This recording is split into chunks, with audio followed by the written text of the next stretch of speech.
Welcome Well, to Jurassic Aetheral Park. welcome. That's way better than the Fucking bit I was see going to Dragan over there. They do move in herds. do. Clever girl, Ruth. Yeah, I was going to say Aetheral Tanhony, but that's way better, That's actually. me, Aetheral time. Do you want to know my Aether power? So I've seen some confusion in the comments. Worm is a different. I thought you were pretending that we'd uploaded the other video already. You're going to make up some comments. From before. I should have addressed it in 1.9, but Yeah, I let's forgot. address it a week later. Fuck off. This is not Worm. Worm is another web serial that this reminded me of. The first work Tanhony made was called Ethereal Space, and it was. I only read the first chapter, which was very close to the first chapter of this one. It's diverged a great deal from Bernard. Yes. And if you want to find Ethereal Space, too bad Tanhony deleted it for some reason. Maybe I'll release it in the DVD extras. Yeah, it'll be the bloopers. At the very least, I don't want people reading the old first arc before I've got the new one up, because it's spoilers, because some stuff will still happen. So that's what that was. Tanhony was working on a series and made this, but that series was not Worm. Okay. So now we've cleared that up. Anything else you want to say to the audience while you have their attention before they click off the video? Press that like button and press subscribe. I swear you'll like the video. Yeah, that's how we'll reel them in Aetheral Space 1.10. Yeah. 10 videos into the Aetheral Let's Space. get into it. Let's get into it before they kill me. Yes. Life was like a game, Dragan reflected, but the game was different for every player. Oh, who aren't we deep today? Yeah. For your average person, the game was heavily railroaded. Go here, do this, go home, sleep, do it again. It was the kind of game you wouldn't willingly play unless you had a masochistic streak. In short, it was shit. For someone like Ruth Blaine, it was probably an action title. One of the ones where you just tap one button again and again to win. No skill or intelligence required. Just cheap validation for the lowest common denominator. Oh, you beat up 100 guys. Here's a suit of armor you can use to kick innocent young clerks in the ribs. Something like that. Dragan always thought his life was an in-depth strategy. I hate Dragan. He's such a Redditor. I can't handle it. He's like, my game is a 4X strategy. I've been playing Europa Universalis while you've been playing Call of Duty, where you had to move your pieces around with exacting accuracy in order to achieve victory. The kind of game where boldness and intellect would see you right every turn, where a simple set of steps could be followed to achieve unambiguous victory. Clearly, he'd been wrong. In reality, his life was a shitty, low-budget title designed by some gremlin in a basement somewhere to piss off the player as much as possible. This now just sounds like an AVGN review. This is very off-tone for the story. It was the kind of game where no matter how well you played, more and more infuriating nonsense would be pelted at you until you were forced into the equally humiliating path said gremlin had laid out for you. The gremlin in this case was God, and Dragan was Jesus. I don't know how much more edge I could take, Dan. Dragan was sure the divine tormentor was having a good laugh at his expense. These were the kinds of thoughts that went through his mind as he leaned against a street corner, staring at the black screen of his script, pretending to be busy. He had to be careful of this kind of pointless thought. It was anathema to a cogitant. For his kind, rogue trains of thought more often than not led to dangerous places. He'd once heard stories about a cogitant girl who'd been locked in her bedroom with nothing to distract her for your edit name's in the way. Well, week. With nothing to distract her for a week. When they got her out, she believed her bedside lamp was alive and trying to kill her. A little bit of fruitless self-pity wasn't quite that bad, but it was still a dangerous habit to get into. Dragan glanced up from his script. Yeah, I do feel like if a cogitant with a mental illness, it would be much more amplified, right? Yes. Dragan glanced up from his script. The mental breakdowns for cogitants are on like fast fucking forward as well. Yeah. The corner he stood on was in one of Brett Core's shopping districts, more middle class than slum. It was the kind of place that bred moral outrage quite easily, so security wouldn't just shoot him in the head here. They'd drag him out of sight first. Still, it made being a bait, I assume being bait, a much less dangerous occupation. 2 security officers marching down the promenade took the bait. One of them hesitated for a second. What's a promenade again? Promenade. Promenade. What's a promenade? Like little shopping, clearing. Oh, cool. It's a strange way to word it either way, but... Is that him? Did I see that right? Dragan's cogitant capabilities weren't on the level of people like Special Officer Kojiro, but he still felt like he could reason out the officer's thoughts fairly easily. Sorry for laughing. I'll tell you after the video, but I thought of something really funny. Barely suppressing a smirk, this Dragan looked up at his surroundings again, subtly angling his face so that the officers could get a better look at it. He watched the way the officer stiffened, nudged his partner. The body language was unmistakable. He'd got them. As though suddenly realizing the officers were there, Dragan widened his eyes, turned on his heel, and ran for it. What the fuck happened to that? Ran for it. You can see where Tanhony's mental health has deteriorated That as is the my- series goes on. Rangorn The it. tone has shifted. There's more typos. Well, the Fucking- tone, to be fair, the tone shifted because he was being self-pitying. We're gonna get to Aetheral Space like 1.15. It's gonna be like all work and no play makes Tan a dull boy.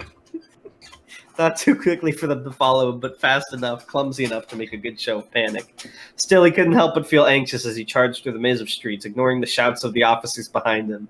If any unforeseen circumstances came up and slowed him down, he wasn't sure he'd be able to do much against two trained guards. They'd probably be child's play for Blaine, but Dragan had never been very fond of fighting. It was tiring, and it hurt when you got hit. Left, right, left, alley. The directions hung as a constant process in the back of Dragan's mind, conjured up by his archive. I kind of like that image of like a map in his mind being like filled out in real time. The parts of his mind that weren't focusing on running instead rummaged around in his memories, plucking forth half-remembered crest-pull methods of escaping from danger. Most of them involved striking your attacker in the groin. Dragan turned the corner and a dull despair settled in his stomach. The road was blocked. Some kind of car accident, a collision, had occurred since he'd scouted out the area with Blaine. The middle of the street was full to bursting with the two vehicles, the arguing drivers, the people who'd run in to help, and the disgustingly large mass of people content to watch. Maneuvering his way through that chaos would slow Dragan down to an unacceptable degree. Could he turn around and go another route? No. Given the distance he'd maintained between himself and the officers, they'd be upon him any second. Panic quickly spread through his mind like a wildfire suddenly emerging to consume his archive. Intricately decorated bookshelves he'd spent idle hours imagining burst into flame. Titanium chairs and tables melted into bubbling puddles. There was no way out. Was there? An idea occurred. An idea that was foolish to the extreme, sure, but perhaps the best way to get him out of this. A way to rise above the situation, so to speak. Oh, modern-day Hamilton here. He'd seen Blaine jump down half a hallway with ease, so a simple leap like this was definitely possible. Whether it was probable was another story entirely. Oh well, only one way to find out. Dragan took a step back, the only retreat he'd allow himself, then charged forward at the blockage, mouth squeezed shut in an expression of utmost concentration. He tapped into that energy, his aether, and weak blue lines of the stuff began to coil around his legs like constricting snakes. There was a sensation, too, a peculiar warmth that enveloped the limbs, like there was fire inside his bones. Jump, jump, jump! Dragan mentally screamed at himself, trying to overcome the common sense that correctly told him that this was a terrible idea. He'd smash right into the cars. He'd land in the middle of the crowd and be stuck. He'd be too slow and get grabbed by security. He knew all these things were true without a doubt. And yet, instead of all that, he jumped. He flew. As his powerful kick against the ground sent him soaring up over the commotion, Dragan's face of concentration was instantly replaced with one of open-mouthed wonder. 1 meter, 2 meters, 3 meters, 4. For a horrible, wonderful second, Dragan thought he might just keep going up, rising into the sky until he left the planet entirely. To the ending. Then, of course, fucking E.T. Bye-bye, Roo! Then, of course, he reached the height of his jump and began falling just as he passed over the car accident. The crowd that was now watching him gasped in shock and horror. The ground was quickly approaching, the gray concrete looking particularly merciless. Well, he'd expected this. All he had to do was channel that aether into his side and land right. He landed wrong. Misjudging his trajectory, Dragan crashed down to the ground on the side of his body that had absolutely no protection. There was a sickening hollow crunch from his left arm, broken, shattered. Dragan bit his tongue to stop himself from screaming out. He wouldn't give them the satisfaction. He didn't know exactly who they were in this scenario, but they still weren't getting the satisfaction. He had no time to stop. Shaking off the hands of the well-meaning onlookers trying to keep him still until an ambulance arrived, Dragan charged onwards. He cradled his broken arm, the limb wobbling awkwardly with each and every step he took. Where's Blaine in this? We'll find out. Each movement transmitting explosions of pain to his brain. He couldn't stop. He was almost there. He could hear the officers behind him, hear them gaining on him. With a half-grunt, half-squeal of exertion, Dragan forced himself to turn and run into the alleyway over to the left. It was a small gap between two clothes shops, the air slightly opaque from the gathering of fumes from each property. Just as relief finally started coming back to Dragan, it was driven away. As if slow motion, he felt his foot catch in something misstep, some uneven floor tile or discarded can. His body lurched forward. He is already unbalanced, running stance thrown into chaos by the unexpected obstacle. He was going to trip. No, scratch that. He was tripping. Dragan landed on his broken arm, full force.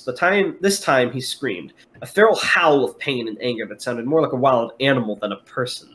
At the same time, he pounded his good fist against the concrete in frustration. Tiny blue sparks coated it as he brought it down, and when it came back up, there were cracks in the ground. Right, get him up, came the voice of one of the officers behind him, voice modulated by their helmet. Confirm his face. There was the sound of a foot brushing against the ground, hesitance, caution. What's wrong? Said the officer. The second one spoke up. I ain't touching him. You see him clear that car? That's Aether. I don't mess around with Aether. Ugh, said the first voice coming closer. Why shamed? Why shamed? Yeah. What's why shamed? Don't worry about it. Okay. Rough hands seized Dragan by the back and pulled him up, turning him around. Wincing, he found himself staring into the expressionless goggles of a supremacy helmet, the officer looking him over. It's him, said the officer, a sliver of excitement audible even through the voice modulation. Call it in! The moment those words left his mouth, Ruth Blaine dropped down from the roof of the neighboring building into the alleyway, red aether already raging around her body. She landed on all fours between the guards, already clad in her skeletal set, her claws digging into the concrete as a rattling breath escaped her lungs. The officer behind her yelped, pulling up his rifle, but it was too late. A backwards kick from Blaine, she didn't even look at the poor guy, sent him flying backwards, cracks already visible in his chest plate as he slid across the ground. Dragan winced. Idiot, how are we supposed to use these disguises if you smash them to pieces? The other guard came in with a stun baton, swinging it with such force that it probably could have broken a skull. Dragan didn't find out for sure, though, as Blaine ducked, dodging the weapon long before it even came close. This gap between the two buildings was thin, not ideal for fighting in the least, but Ruth Blaine seemed to be a resourceful girl. She jumped to the side, kicking off the wall with such force that it sent her flying right over the guard into his blind spot. As she flew, she turned over in midair, grabbing the officer by the helmet, and then with a roar of exertion, she flipped him, slamming him into the ground like a mound as she landed. So one thing that's interesting, and I could be over-speculating because there hasn't been given that much evidence to support it, but it seems like it's not just that she's got brute strength. It seems like when it comes to fighting, she kind of like knows maneuvers. So that kind of makes me think like even if she's a bit of an idiot, when it comes to fighting, she's a little bit of a combat genius. Yeah. Because, it's not like she's just hitting him over and over again really hard. She's like dodging his attacks, jumping over them, entering blind spots. It feels like there's thought behind it, which I find a little interesting. Smart. Yeah. Dragan couldn't help but be impressed. He really wished he could help it because he was actually about to blow a gasket. How exactly, he said, gingerly picking himself up from the ground, is this armor going to fool anyone once you've gone and smashed it all up? Blaine looked at him, her skeletal set already decomposing into red aether.